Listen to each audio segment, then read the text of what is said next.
Here we are with a new canning project today. We are going to be canning some fruit and preserving it and also making some juice.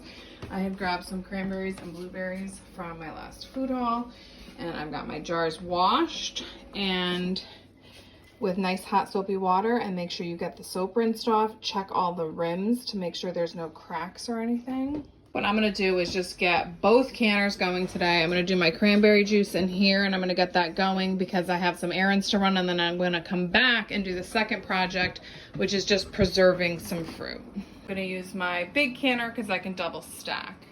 I came back from feeding the animals to this thing fill jars, so perfect timing. We're going to start with some cranberry juice. I have a really good video on how to make this that I just did in November that you should go back and take a look at. But I am going to tell you things like little tips here on why to do things and why not to do things. The first question is why, and it's because I control the ingredients. I'm using coconut sugar, filtered water, and cranberries. Those are the ingredients in my cranberry juice. Sometimes that why is to preserve food that you have coming in from the garden, but a lot of times that why is just convenience, flavor, and price. It's so much cheaper to make it this way than it is to go buy organic cranberries juice at the store. And the regular juice has so much sugar, it's ridiculous. So you can either make this as a brine and then pour it in, or you can do just heated water with the sugar in the jar. And if you do that, make sure you give it a shake just so all that sugar dissolves before you can it. I'm doing 1/4 cup sugar and 1 1/4 cup berries for a quart. Last one is filled, and in they go. This holds 5 quarts. Another thing we're canning today is blueberries, just in water. And you know how when you buy like blueberry muffins, it has a can of it in the pack? That's kind of what these taste like, and they're really concentrated in flavor and delicious. Plus, it's like 2 products because you get to strain off the juice and have that. All right, I'm getting some cleanup done, but I figured I would tell you a whole nother round of cranberries minus 1 jar. So I did grape juice, and we're gonna get these in, but that was 5 pounds of blueberries and 5 pounds of cranberries. And we got some eggs going, and I'm gonna get this second batch in this electric canner because by the time my regular canner has even heated up, this is already in the cool down cycle.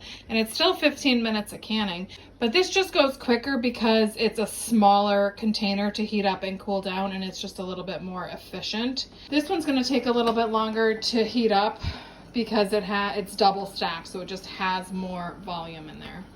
When you're canning juice, it doesn't really matter because a lot of times I'm straining this off, and then I put these in the freezer and the freeze dryer, so I get kind of like a candy product when I make a cranberry juice. I use that discard. Rebel canners probably don't care, but there's really no time for the smaller containers anyways, so you just use the time for pints. And these are done. Time to take them out. It takes a while to cool them down.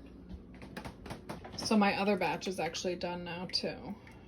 Before I put my second round in, I'm going to make sure this water comes down in temperature because I don't want to shock these jars.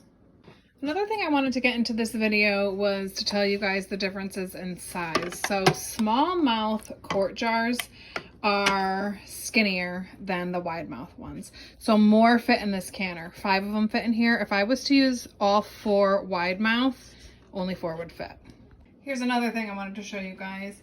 These pints are a little bit taller than these pints, and downstairs in my cabinet when I'm double stacking, it's really important because a lot of these only fit on a certain shelf.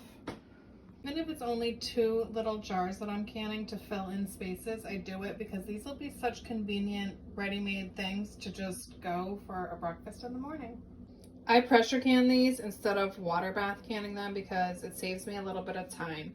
In the sterilization process of the jars, I can just skip that step because they're going to sterilize in the pressure canner. And another reason is because this juice will be ready to drink in a couple days, whereas if you just water bath can it, you have to wait a good 3 to 4 weeks. For those of you that have this pressure canner, it has an automatic thing in here where you insert the jars and you have them warm. So my jars are already filled and in here, this is locked and ready to go. To skip that step, you just hold down this button and it skips that and it goes straight to heat. So thanks for watching and canning with me today. Like I said, go back and watch that video. It's a great step-by-step and how-to. And I wanted to talk about different things today. So join us on the next pantry chat. We will see you guys next time.